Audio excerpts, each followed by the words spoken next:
Aku akan menyambutmu keluar dari rumah ini untuk tinggal bersamaku kelak, hanya bersamaku. Kahyangan menangkup wajah tampan Bumi dengan kedua tangan mengungilnya sambil tersenyum. Lakukanlah apa yang menurutmu baik, mari berjuang bersama. Aku pun tidak akan melepasmu kali ini, ucap Yayang dengan nada getir membuat Bumi sedikit bingung. Jangan pergi, balas lirih Bumi yang dijawab anggukan oleh Yayang.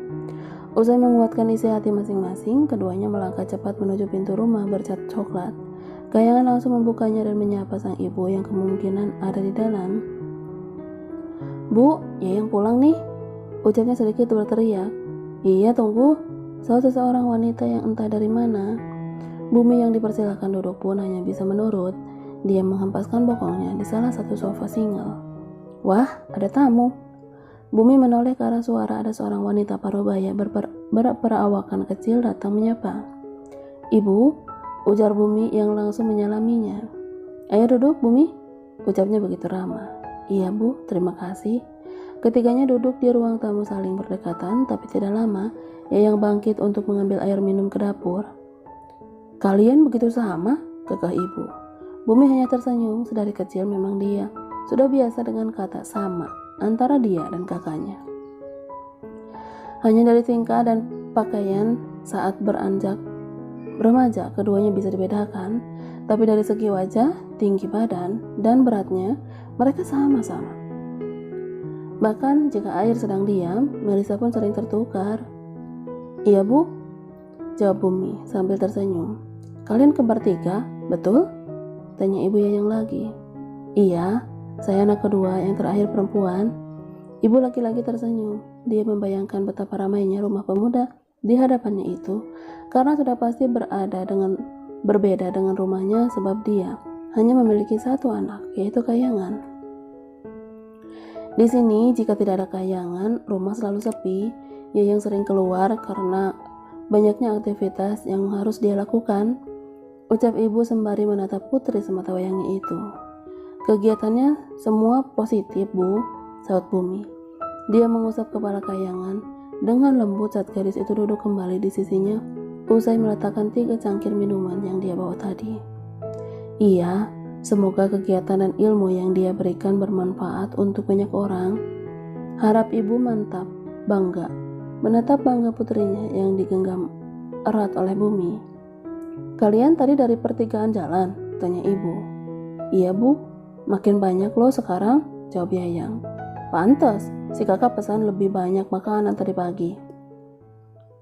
Iya, awal pertemuan Air dan Kahyangan justru dari sang ibu yang mengenalkan langsung putrinya itu kepada anak sulung keluarga Rahardian. Saat itu Air tidak sengaja melihat ibu Yayang sedang menata box cateringnya. Kemudian dia dihampiri Air untuk memesan beberapa makanan untuk dia order seminggu sekali sampai akhirnya kerjasama itu masih berlangsung hingga hari ini. Air mulai mengenal lebih dekat sosok Kahyangan. Air juga yang mengajak gadis itu ikut beberapa kegiatan sosial lainnya. Sikap Yayang yang lebih dewasa membuat si sulung selalu merasa nyaman. Bahkan pemuda tampan itu memperlakukan Kahyangan berbeda dengan para gadis-gadisnya yang lain. "Kalian sudah makan? Kita makan bersama ya," ajak ibu kemudian puas berbincang. "Ibu masak apa?" tanya Yayang. "Lihat aja di dapur, ajak Bumi," titah ibu kepada putri satu-satunya itu. "Ayo, Bu." Kahyangan menarik tangan Bumi agar bangun dari duduknya. Dia dan Kahyangan mengekor di belakang ibu yang lebih dulu berjalan ke arah dapur setelah melewati ruang TV dan 2 kamar tidur. Kaki Bumi terhenti saat melihat sesuatu yang menempel di dinding bersebelahan dengan sebuah jam berukuran sedang. "Ayo, aku udah lapar, Bu," suara Kahyangan mengembalikan kesadaran Bumi yang tadi sempat tersentak kaget. Iya ayo," sautnya dengan senyum dipaksakan karena ada gejolak dalam dadanya. Sampai di ruang makan, ibu ternyata sudah menyiapkan banyak hidangan di atas meja. Wanita parubaya itu menarik kursi, begitupun dengan Kahyangan dan Bumi yang duduk berhadapan. Kini ketiganya sudah berkumpul dan siap menyantap makan malam. Namun dering telepon rumah yang berbunyi membuat ibu bangkit dari duduknya. "Kalian makan duluan ya, ibu memang sedang menunggu telepon dari Bu Hana," Ucapnya yang kemudian bergegas ke ruang tengah. Kahyangan dan Bumi mengangguk bersama. Gadis itu menyiapkan makanan untuk Bumi lebih dulu. Dia menyendokkan nasi beserta lauk ke atas piring, kemudian diletakkan lagi ke hadapan pria yang menatapnya dengan sorot mata penuh tanya. "Habiskan ya," ucap si cantik dengan senyum terbaiknya. Bumi masih belum mengalihkan pandangannya dari Kahyangan.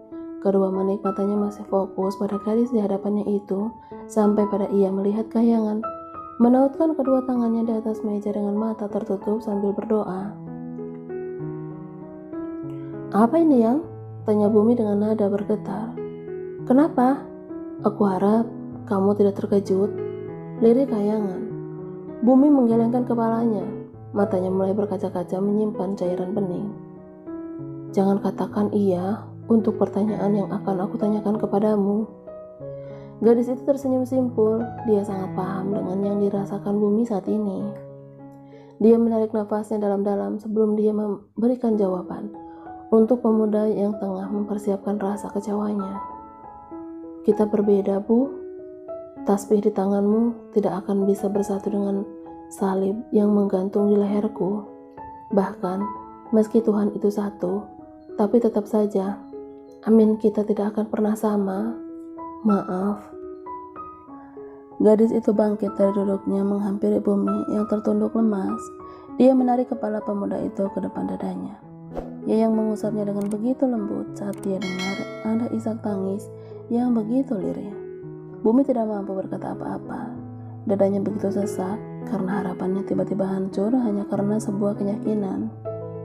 "Bu," panggilnya Yang. Dia pun tidak hentinya mengusap air mata. Tangis dalam diam itu sangat menyakitkan. "Diam, aku tidak ingin bicara," ucapnya dengan suara parau. Kahyangan yang masih memeluk pemuda itu hanya bisa menghela nafas. Apa yang dirasakan Bumi tentu dia juga merasakannya. Meski perasaannya belum sekuat dan sedalam Bumi, tapi pemuda ini mampu memberikan dia rasa nyaman yang luar biasa. Karena sikap dan caranya melindungi, belum lagi saat dia menjadi satu-satunya dalam hati Bumi. Pemuda itu tidak pernah menoleh ke lain arah jika sedang bersamanya. Bagi Bumi, Kahyangan adalah pusat dari seluruh hidupnya. "Jika kamu ingin mundur, aku persilahkan. Tapi satu hal yang harus kamu tahu, kalau aku akan tetap di sini mengulurkan tangan bila nanti kamu menoleh lagi kepadaku." Ucapnya Yang. Gadis itu tidak sanggup lagi saat tubuh Bumi seakan dia rasa tidak bertulang. "Aku mencintaimu," gumam Bumi hampir tidak terdengar. Aku tahu kamu sangat mencintaiku. Aku wanita paling beruntung yang bisa mendapat begitu besar cinta darimu," balas Kahyangan di sela isak tangisnya.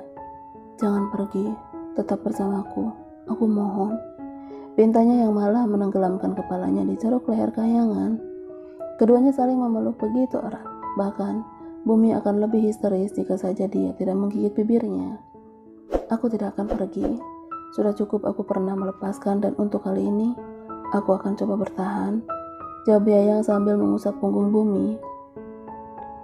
Pemuda itu mengurai pelukannya. Yang tersenyum saat melihat wajah tampan Bumi kini sangat berantakan dan kacau. Matanya merah, sembab dengan kebasahan di kedua pipinya. Kahyangan menghapus jejak air mata itu dengan ibu jarinya yang lembut. "Bibirmu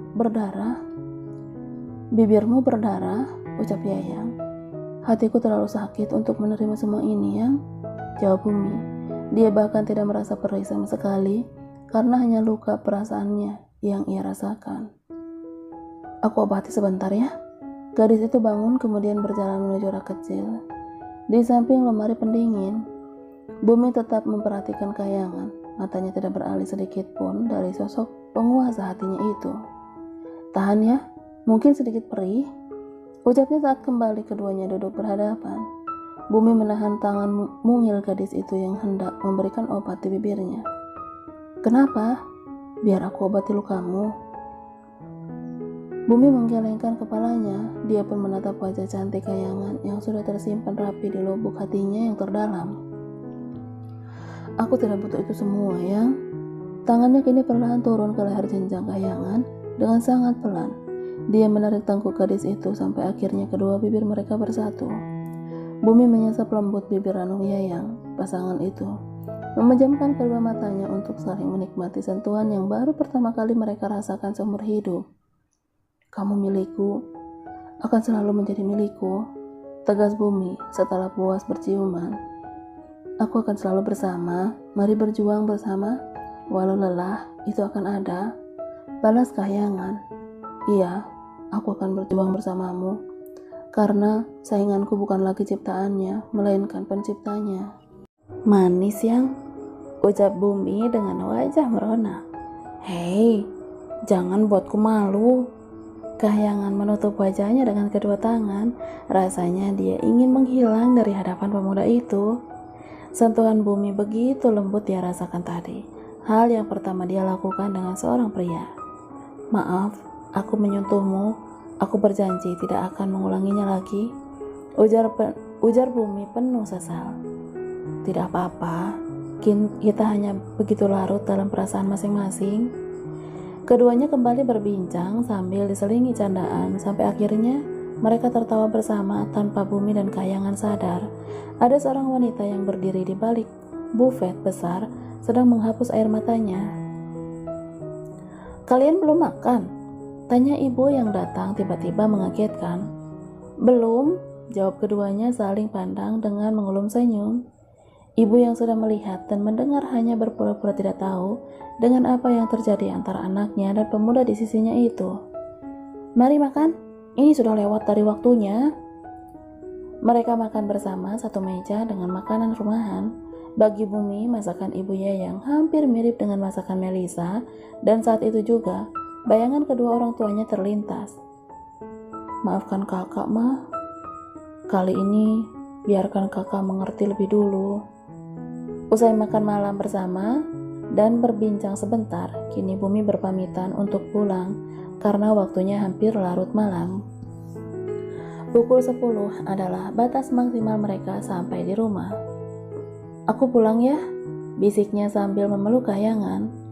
"Hati-hati di jalan, kabari aku jika sudah sampai di rumah," pesan Yayang kepadanya. "Tentu, aku pasti akan langsung merindukanmu saat tidak lagi melihatmu, Yang." Kahyangan mengurai pelukannya. Keduanya berdiri saling berhadapan dengan tangan masih saling memeluk pinggang. "Jadikan perbedaan kita alasan untuk terus merayu Tuhan, karena hanya padanya aku pun akan memohon yang terbaik untuk hubungan kita," ujar Yayang kepada Bumi. "Baiklah, aku meminta Tuhanku dan Tuhanmu berunding agar aku dan kamu menjadi kita." Keduanya kembali berpelukan. Bumi mencium pucuk kepala dan kening Kahyangan sebelum dia masuk ke dalam mobil. Kendaraan mewah Bumi membawanya membelah jalan ibu kota yang sudah nampak sepi. Di bawah langit malam dengan hamburan gemintang, pemuda itu terus saja membuang nafas kasar. "Bagaimana aku mengatakan ini semua kepada Mama? Masalah kakak saja sudah membuat memadrok. Tapi sungguh aku pun tidak bisa menyembunyikan ini semua sendiri." Dia terus memutar setir mobilnya sampai berakhir di depan sebuah gerbang rumah mewah keluarga Rahardian. Dia memasukkan kereta besi itu saat seorang satpam telah membukanya. "Terima kasih," ujar Bumi sambil berlalu masuk ke dalam kediaman rumah utama. Langkahnya berhenti saat melihat langit di tengah tangga. Abangnya itu tengah tersenyum kepadanya. "Dari mana?" tanya langit. "Dari rumah Yayang, Bang," jawabnya menunduk karena langit melihatnya dengan tatapan penuh tanya. "Ada masalah, Kak?" tanya pria itu lagi. Dia mencoba menyentuh bahu Bumi. "Enggak ada, Bang." "Apa kalian bertengkar?" "Kamu lain, Kak." Langit yang memang mengenal Bumi sejak bayi tentu sangat hafal dengan perubahan sikap adik-adiknya jika terjadi sesuatu. "Nggak ada, beneran deh," sahutnya lagi meyakinkan pria yang masih menaruh curiga kepadanya. "Baiklah, jangan memendam semuanya sendiri," pesan langit sebelum kembali meneruskan langkahnya menuju kamarnya sendiri yang memang berada di lantai bawah. Bumi melanjutkan langkahnya menapaki sisa anak tangga hingga akhir, sampai dia harus lebih dulu berbelok ke arah satu kamar yang diisinya kakaknya. Tok tok tok. Kak, ada yang ingin aku bicarakan. Ceklek. Apa? Tanya Air yang membuka pintu kamarnya. Boleh masuk? Pemuda yang masih mengeringkan rambutnya dengan handuk itu membuka pintu dengan lebar. Bumi masuk lebih dulu diikuti kakaknya yang mengekor di belakang. Kemudian duduk di sofa panjang sudut ruangan. Ada apa? Lemas amat? Tanya Air tanpa menoleh. Aku udah tahu soal Yayang. Kenapa kakak gak bilang dari awal? Bumi balik bertanya, jauh di dasar hatinya. Dia ingin sekali menyalahkan orang yang mirip dengannya itu. Biar kamu tahu sendiri, atau biar Yayang yang kasih tahu kamu langsung. Jawabnya santai sambil menyandarkan tubuhnya di punggung sofa. Aku harus gimana? Aku sayang dia, Kak. Gumaunya Liri yang langsung membuat Air menarik nafasnya. Gak tahu, bingung. Air memejamkan matanya. Ingatannya kembali pada waktu setahun lalu saat dia nekat mengutarakan perasaannya. Ya, hanya perasaannya tanpa meminta gadis kesayangan adiknya itu menjawab. Kak, apa dulu kakak sama sepertiku? Bumi menatap wajah Air yang masih terpejam. Dia ingin jawaban pasti keluar dari mulut kakaknya. Karena baginya, kedekatan Air dan Yayang kini berubah jika ada dia di antara keduanya. Maksudmu apa? Tanya Air. Dia akan memilih pura-pura bodoh saat ini. Kakak suka kepadanya, jawab jujur. Air tertawa sumbang mendengar pertanyaan adiknya itu. Dia bangkit dari duduknya berjalan menuju meja belajarnya. Cewek mana yang aku gak suka, Dek? Kekeh Air. Kalian pernah berpacaran? Bumi benar-benar ingin tahu tentang hubungan mereka. Gak pernah, sautnya santai. Dan Bumi bisa menatap kejujuran dari sikap sang kakak. Kini Bumi yang bangkit dari duduknya. Dia menghampiri Air lalu berdiri tegak di depan pemuda itu. Aku sudah berciuman dengannya. Usai mengatakan itu, Bumi langsung berlari sembari membanting pintu membuat Air tercengang kemudian mengupat kesal. Apa? Apa yang dia bilang tadi? Ciuman? Astaga, gue aja belum. Air menggigit ujung kaosnya karena kesal. Dia lahir belakangan, kenapa bisa ciuman duluan? Pemuda yang mendadak kesal itu langsung naik ke atas ranjang, memeluk guling pisang kesayangannya yang baru dia ambil dari apartemen sepulang dari pertigaan jalan. Ciuman? Apa rasanya? Air meraih ponselnya kemudian menghubungi Hujan. Sedari sore tadi tak ada kabar apapun dari gadis itu. Air. Jan, hujan deras. Lo di mana? 10 menit berlalu tidak ada jawaban balasan dari calon istrinya itu. Apalagi saat dia lihat pesannya ternyata sudah dibaca. Air. Ada itik kesel kedongdong. Cewek cantik, balas chat gue dong. Air semakin kesal saat pesannya hanya benar-benar dibaca tanpa dibalas. Ya ampun, cari ribut nih cewek, umpatnya sambil menggigit hidung guling pisangnya. Air, boy, chat gue balas. Ini bukan koran yang lo baca doang. Lo punya jempol nggak buat ngetik? Lagi-lagi dia mengirim pesan mengomel pada Hujan yang langsung membaca namun tidak ada tanda-tanda gadis itu membalasnya. Tentu kini amarah Air sudah sampai ubun-ubun karena dia mengabaikan pesan dari semua kekasihnya hanya untuk menunggu balasan dari Hujan. Air yang sudah sangat kesal akhirnya mengirim pesan suara agar gadis itu tahu bahwa dia tidak suka diabaikan secara terang-terangan seperti ini. Lo balas chat gue sekarang atau gue datang ke rumah lo malam ini juga, cuma buat cium lo depan bunda. Esok pagi, anak sulung pasangan Reza dan Melisa itu turun ke lantai bawah menuju ruang makan dengan tergesa-gesa sampai dia hampir saja menabrak seorang asisten rumah tangga yang sedang membawa nampan berisi 1 gelas susu. Kakak, pekik Reza saat asisten tersebut menjerit karena kaget. Mbak, suka aku ya? Sampai mau nabrak segala. Elaknya seperti biasa sebelum dia disalahkan. Alasan basi, cibir Cahaya. Air yang masih tidak terima dengan pengakuan adiknya itu melirik tajam ke arah Bumi yang tersenyum simpul sambil mengunyah sarapannya. "Kalian kenapa?" tanya Melisa pada dua putranya. Mereka tidak sadar jiwa wanita itu memperhatikan keduanya. Sedari tadi, "Enggak apa-apa, Mah," jawab Bumi, tapi tidak dengan air. Melisa hanya menggelengkan kepalanya, lalu kembali mengurus suaminya. "Makasih ya sayang," ucap Reza saat istri tercintanya itu menuangkan air putih ke dalam gelasnya. "Mama udah sehat?" tanya Air. "Udah sayang, asal kamu jangan nakal lagi ya," pesan Melisa. Air kembali melirik ke arah adik kembarnya yang mulai salah tingkah saat mendengar pesan sang mama. "Kakak nggak ngapa-ngapain loh, Mah," sindirnya kepada Bumi. "Malah ada yang udah ngapa-ngapain," tambahnya lagi sambil menjulurkan lidahnya ke arah Bumi. Tentu anak kedua itu langsung membulatkan kedua matanya sambil memberi kode agar kakaknya itu tidak banyak bicara. "Siapa yang ngapa-ngapain?" tanya si bungsu dengan polosnya. "Au, sakit dek," jerit Air saat kakinya diinjak Bumi di kolong meja makan. "Apa? Aku gak ngapa-ngapain," balas Bumi. Semua mata tertuju kepada dua anak kembar laki-laki itu. "Sudah, kamu tumben banget sih gangguin kakaknya," ucap mama yang gemas dengan cucu mereka itu. "Adek tuh," sungut Air kesal. "Kakak bawel," balasnya tidak mau kalah. Kemudian bangun dari duduknya. Bumi berpamitan kepada semua anggota keluarganya. Dia lebih dulu berangkat karena ada janji dengan Nela.